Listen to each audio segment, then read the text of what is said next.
Elle m'a dit, arrête de me toucher. Je déteste quand tu deviens câlin, juste pour faire ton intéressant devant ses nouveaux amis. Tout le monde s'est moqué de moi. Je suis parti sur le champ. Quand elle est rentrée à la maison, toutes ses affaires étaient dans la rue. Silk n'était plus la même avec moi depuis des semaines. Je ne pourrais pas pointer un jour précis, ni une dispute en particulier, car il n'y en avait pas eu. C'était plutôt une lente érosion, silencieuse, comme quand quelque chose se fissure sans bruit et qu'on ne s'en rend compte que lorsqu'il est déjà impossible de le réparer sans le briser complètement. Tout a commencé peu après qu'elle ait intégré son nouveau travail. Au début, elle était excitée.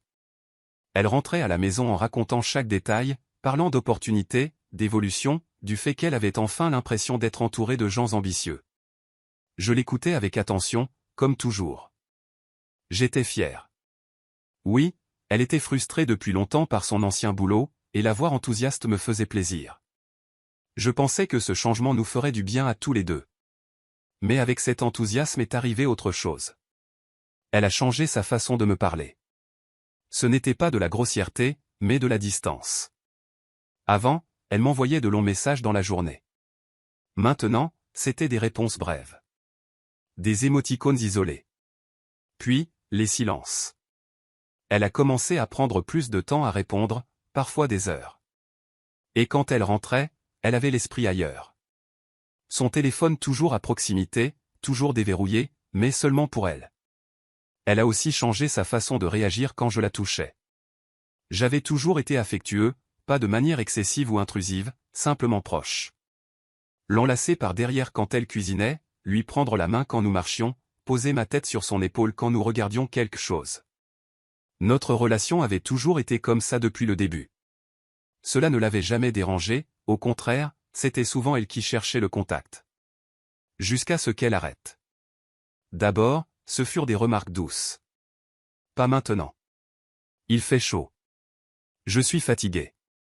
Puis elle a commencé à se raidir quand je l'embrassais, à se dégager vite, à soupirer. Une fois, elle m'a dit, ne sois pas si intense. Ce mot a tourné dans ma tête pendant des jours entiers. Je n'ai rien dit. Je me suis adapté. J'ai réduit mes gestes. J'ai pensé que j'exagérais peut-être, que c'était le stress, que je devais être plus compréhensif. J'avais toujours été de ceux qui essaient de comprendre avant de réclamer. C'est pourquoi j'ai accepté d'aller à la soirée avec ses nouveaux amis du travail sans trop réfléchir. Je pensais que les connaître m'aiderait peut-être à mieux comprendre ce nouveau monde dans lequel Silk semblait s'être engouffré. C'est chill, m'a-t-elle dit. Juste pour que tu les connaisses. Chill. Ce mot, une fois de plus, ne voulait plus dire la même chose. Dès que nous avons commencé à nous préparer ce soir-là, son attitude était différente. Elle a changé plusieurs fois de tenue, critiquant chacun de mes commentaires. Ça me fait trop banal. Je ne veux pas avoir l'air comme ça. Non, pas ça. Finalement, elle a choisi une tenue sobre, élégante, que je ne lui avais jamais vue. Talons. Maquillage plus marqué, un nouveau parfum. Elle ne m'a pas demandé mon avis, ne m'a pas regardé en quête d'approbation, elle s'est juste observée dans le miroir et a opiné seule. Tout va bien, ai-je demandé. Oui, a-t-elle répondu. Je veux juste être bien. Ce n'était pas pour moi. Je l'ai senti sans avoir besoin de confirmation. Pendant le trajet vers l'appartement de Chris, elle a parlé presque tout le temps d'eux, de leur façon de travailler, de leur franc-parler, de la différence entre cet environnement et l'ancien. Elle a prononcé cette phrase plusieurs fois, l'ancien. Et à chaque fois, j'avais le sentiment que, d'une certaine manière, j'étais inclus dedans. L'appartement était moderne, froid, impersonnel. Un de ces endroits qui semblent tout droit sortis d'un magazine. Dès notre entrée, j'ai su que je ne cadrais pas. Ils étaient déjà là. Chris, Patrick et Rich. Ils riaient entre eux comme s'ils partageaient un code secret. Silk a lâché ma main avant d'entrer. Les gars, voici Stuart, a dit ma petite amie. Il n'y avait pas d'emphase, pas de fierté. C'était une présentation fonctionnelle. Comme dire, c'est le chauffeur, ou, c'est mon cousin. Ils m'ont salué avec une courtoisie étudiée. Chris m'a dévisagé des pieds à la tête sans même essayer de le cacher. Patrick m'a adressé un sourire narquois. Rich a été le plus amical, ou du moins le plus sûr de lui. Il a serré ma main avec force, en me fixant. Alors c'est toi, Stuart. Il n'a rien ajouté, mais il n'en avait pas besoin. Nous nous sommes assis. Silk s'est placée à côté de moi, mais avec une certaine distance. J'ai essayé de me rapprocher un peu. Elle a bougé à peine, presque imperceptiblement, mais assez pour que je le remarque. La conversation a tourné autour du travail. Des anecdotes internes, des blagues que je ne comprenais pas, des commentaires sur des gens que je ne connaissais pas. J'acquiesçais, je souriais, j'intervenais quand je trouvais une ouverture. Silk parlait avec animation, différemment de quand elle me parlait ces derniers temps, plus sûre d'elle, plus brillante. À un moment, j'ai pris sa main sur la table, un geste simple, automatique. Elle a retiré sa main. « Mais qu'est-ce qu'il y a ?» lui ai-je chuchoté. « Rien » a-t-elle dit. Mais le regard qu'elle m'a jeté en disait long. Ensuite est venu le commentaire de Patrick sur les couples, trop intenses. Il l'a dit sur le ton de la plaisanterie, mais en me regardant. Chris a ri fort. Silk aussi. Ce rire m'a fait plus mal que je ne l'aurais cru. Je me suis à nouveau rapproché de Silk. Cette fois, j'ai passé mon bras autour de ses épaules. C'était un réflexe, quelque chose que j'avais fait 1000 fois sans y penser. Elle s'est aussitôt raidie. « Arrête de me toucher », a-t-elle dit d'une voix claire. « Je déteste quand tu deviens câlin. C'est juste pour m'étreindre devant ses nouveaux amis. » Tout le monde s'est moqué de moi. Ce n'était pas un chuchotement. Ce n'était pas privé.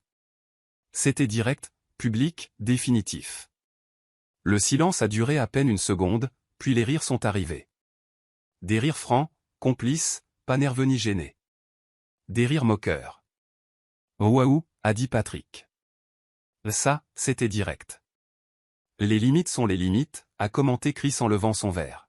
« Elle t'a mis à nu, mec », a ajouté Rich, amusé. J'ai retiré mon bras lentement.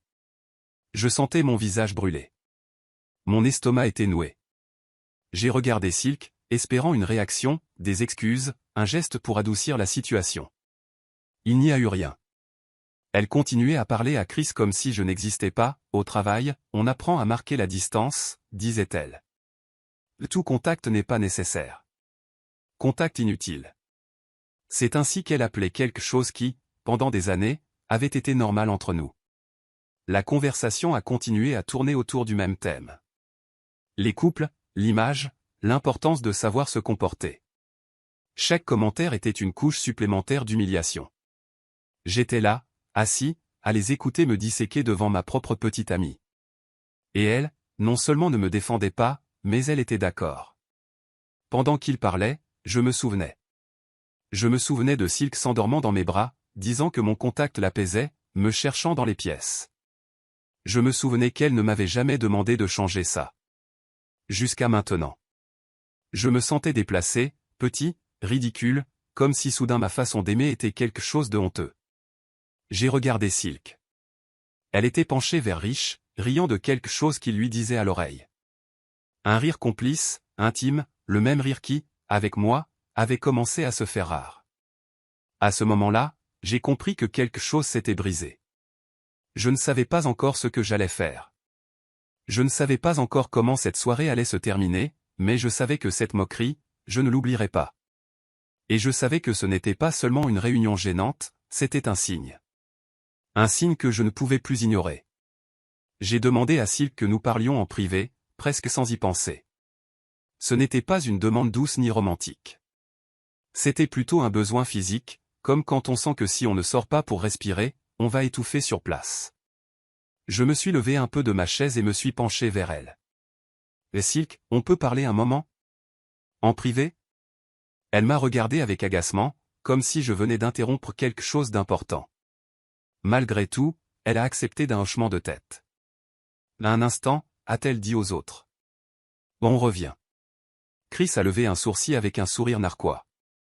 Patrick a laissé échapper un petit « court, comme si nous étions des adolescents. Rich s'est contenté de boire une gorgée de son verre. Nous sommes allés sur le balcon de l'appartement. Il n'y avait personne d'autre. La porte coulissante s'est refermée derrière nous et le bruit de la fête est devenu étouffé. L'air de la nuit était froid, mais ma poitrine, à moi, brûlait. « Qu'est-ce qui se passe ?» lui ai-je demandé directement, sans détour. « Pourquoi est-ce que tu te comportes comme ça avec moi ? Elle a soupiré, croisé les bras et s'est adossée à la rambarde. Elle ne m'a pas regardé tout de suite. Elle semblait plus agacée que repentante. Parce que c'est vrai, a-t-elle finalement dit. Mais tu es trop collant, Stuart. J'ai senti le coup sec, comme si elle m'avait giflé. Empalagoso. Empalagoso, ai-je répété. Pour t'avoir embrassé. Elle a levé les yeux au ciel.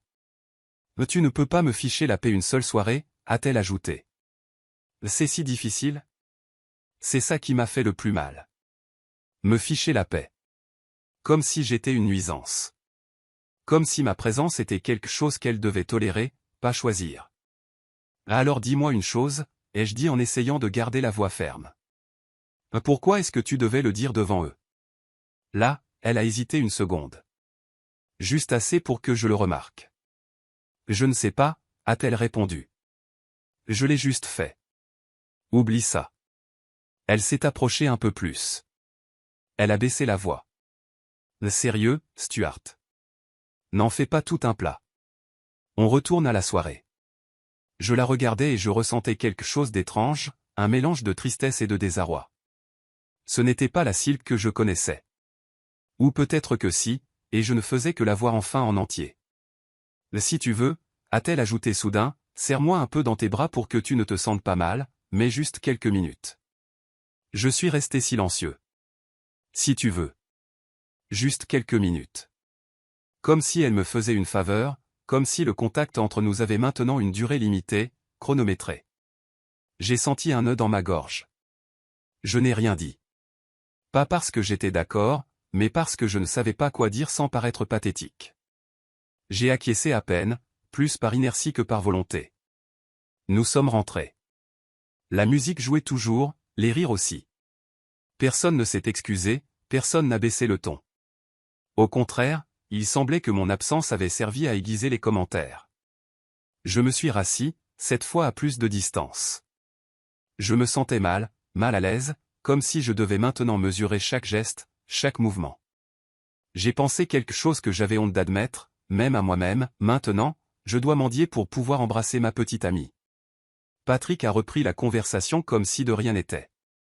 À vrai dire, a-t-il dit, je trouve que ces mecs qui sont toujours collés à leurs copines, à se faire des câlins tout le temps, sont trop dépendants. Chris a acquiescé. Oui, c'est une attitude très féminine.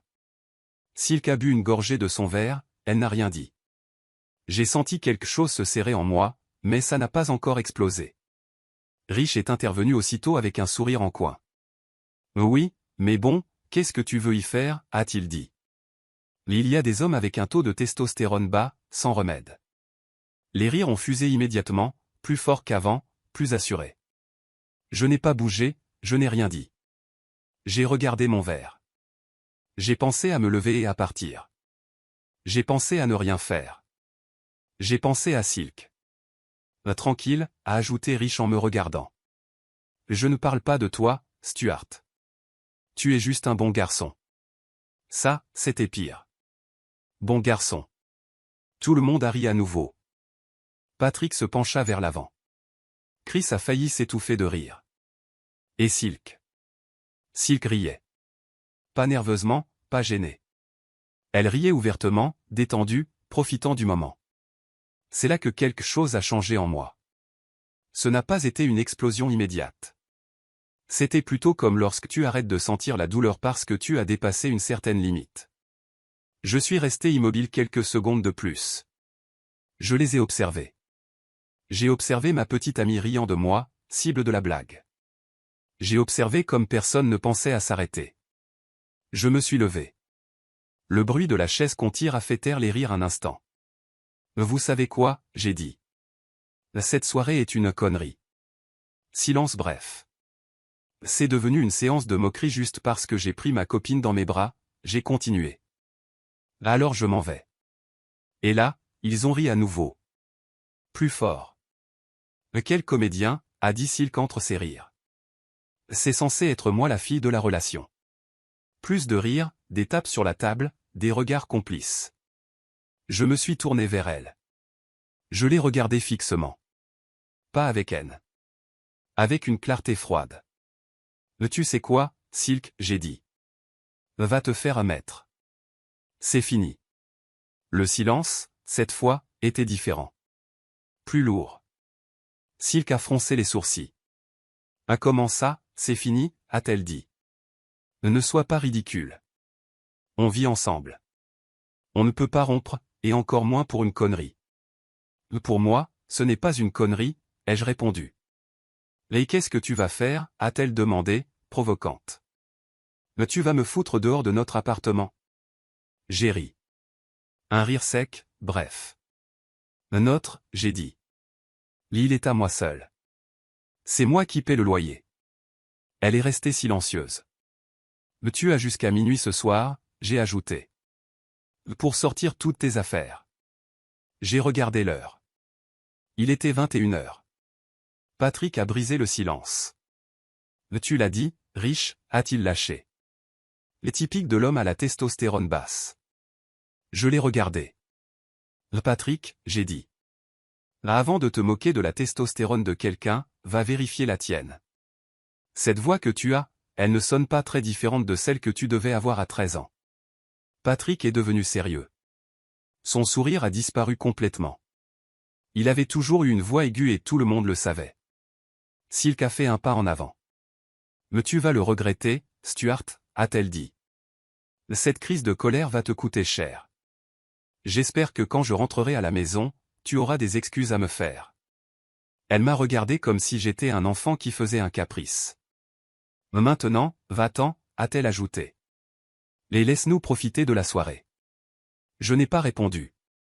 Je me suis retourné et j'ai marché vers la porte. Derrière moi, des rires, des commentaires, le choc des verres. Personne ne m'a suivi. Personne ne m'a arrêté. Tout en descendant les escaliers, les mains légèrement tremblantes, j'ai su une chose avec une certitude absolue, cette nuit n'était pas terminée. Et que le plus difficile ne faisait que commencer. Je suis arrivé à l'appartement, les mains toujours tremblantes. J'ai fermé la porte derrière moi et me suis adossé contre elle quelques secondes. Le silence m'a frappé plus fort que n'importe quel cri de la soirée. Tout était exactement comme quand nous étions partis. Le canapé que j'avais acheté, la table que j'avais choisie, la lampe que j'avais montée seule un dimanche après-midi pendant qu'elle se plaignait de la chaleur. Tout était immobile, rangé, intact. Moi, je n'étais pas intact. J'ai fait quelques pas, j'ai enlevé mes chaussures et je me suis assis au bord du canapé. J'ai repensé à ce qui venait de se passer. J'ai repensé à Silk qui riait. J'ai repensé à la phrase « bon garçon ». J'ai repensé à la facilité avec laquelle elle avait tout minimisé. À la façon dont elle avait dit conneries sans hésiter. Je savais parfaitement qu'elle n'allait pas arriver tranquillement récupérer ses affaires. Je la connaissais trop bien. Elle n'acceptait jamais de perdre le contrôle. Elle trouvait toujours le moyen de retourner la situation, de jouer l'offensée, d'imposer sa version. Si je laissais tout en place et allais me coucher, elle allait arriver en criant, en réclamant, en exigeant d'entrer. Et même si je sortais ses affaires, elle avait les clés. Elle pouvait entrer quand elle voulait. Je pensais, même si je sors tout, même si je ferme, elle entrera quand même. Je me suis levé et je suis allé à la cuisine pour me servir un verre d'eau. C'est là que je les ai vus. Les clés étaient sur la table, à côté de son petit sac. C'était toujours comme ça. Silk avait une forte tendance à les oublier. Elle se reposait sur moi. Elle savait que j'avais toujours les miennes. Elle savait que j'étais toujours là. Cette nuit, sans s'en rendre compte, elle avait laissé juste la seule chose qui lui donnait le pouvoir de revenir. Je les ai regardés un moment. Je n'ai pas senti de culpabilité. Je n'ai pas senti de précipitation. J'ai senti quelque chose de plus froid, de plus clair. J'ai souri. Ce n'était pas un grand sourire triomphal. C'était bref, silencieux, comme si le destin, pour une fois, m'avait mis les bonnes pièces en main. D'accord, j'ai dit à voix basse. Faisons-le bien. Je suis allé dans la chambre et j'ai sorti les cartons que j'avais rangés au-dessus du placard. Des cartons de quand j'avais emménagé ici, avant de la connaître. J'ai aussi pris de grands sacs poubelles renforcés. Pas par mépris. Par pragmatisme. Silk avait beaucoup de vêtements. J'ai commencé sans hâte. J'ai ouvert le placard et j'ai pris ses vêtements un par un. Robes, chemisiers, pantalons. Tout est tombé dans les cartons. Je n'ai rien plié, je n'ai rien arrangé. Je ne les ai pas maltraités non plus, je les ai juste mis dedans. De façon neutre, mécanique, comme si j'emballais la vie de quelqu'un d'autre. Ses chaussures sont allées dans un autre carton. Talons, baskets, sandales, tout ce qu'elle avait utilisé pour sortir avec ces gens, tout ce qu'elle avait utilisé pour se transformer en quelqu'un que je ne reconnaissais plus avec moi. Les produits de maquillage sont allés dans un sac. Ses cosmétiques, ses parfums, ses crèmes. L'odeur de son parfum a flotté dans l'air une seconde de plus. J'ai ouvert la fenêtre. Il n'y avait rien d'autre qui fût à elle. Les meubles étaient à moi. Le lit, je l'ai acheté. Le frigo, la télé, la table, tout. Elle n'en avait jamais revendiqué la propriété quand nous vivions ensemble.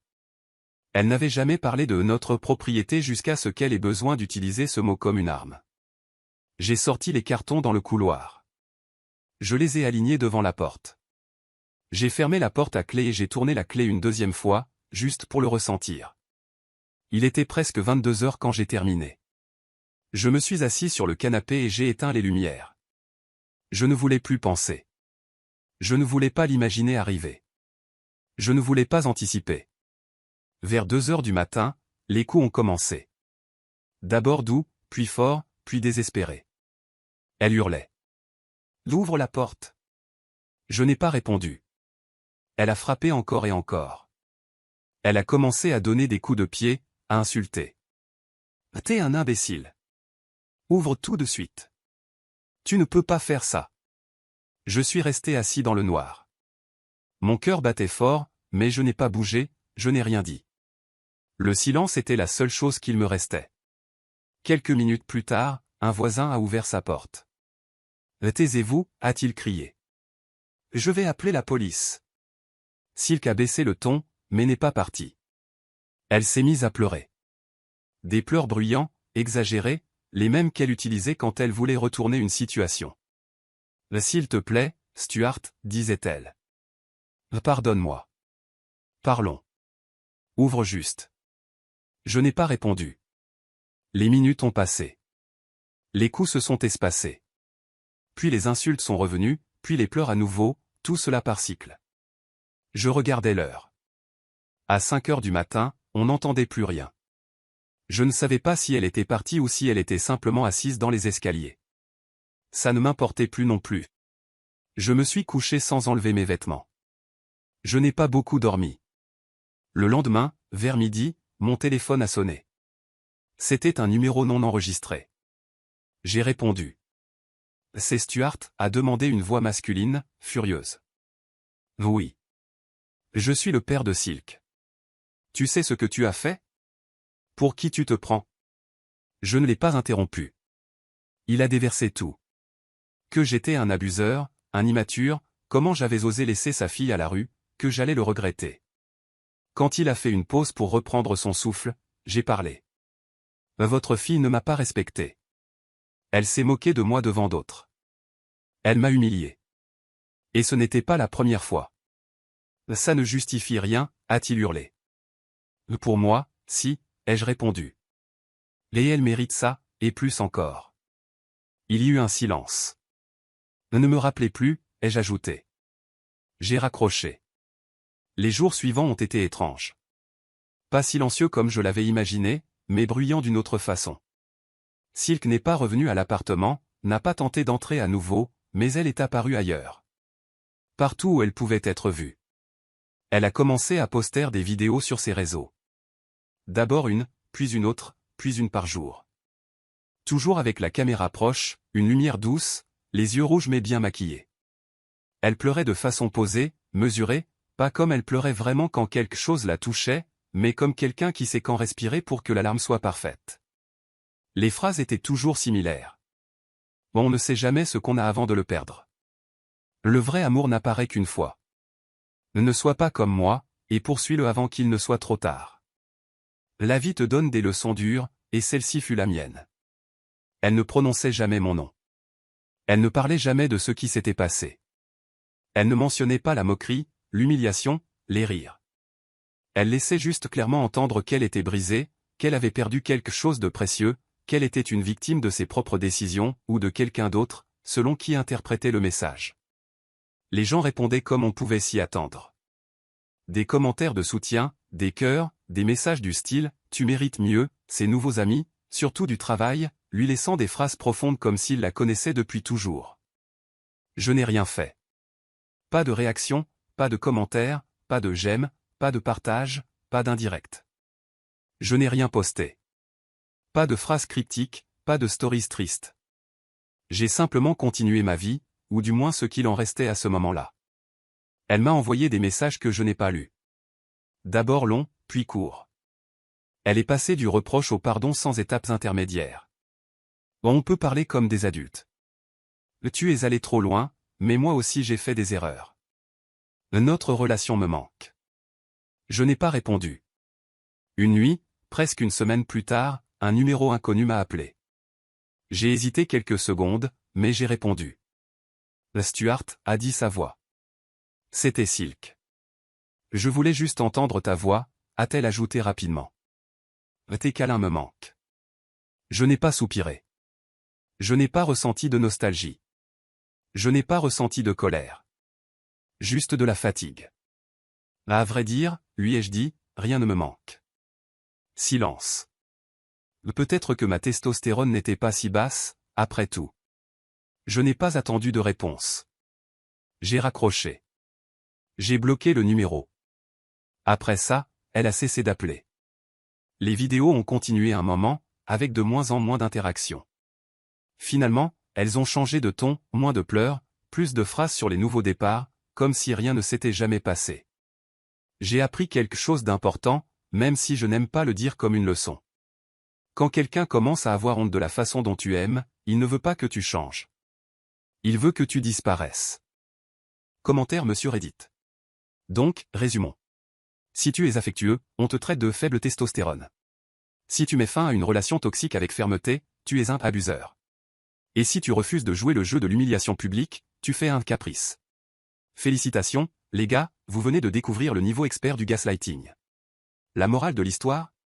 Parfois, la meilleure façon de montrer que ta testostérone va très bien, c'est de mettre les clés sous la porte, avec ses affaires déjà prêtes sur le paillasson.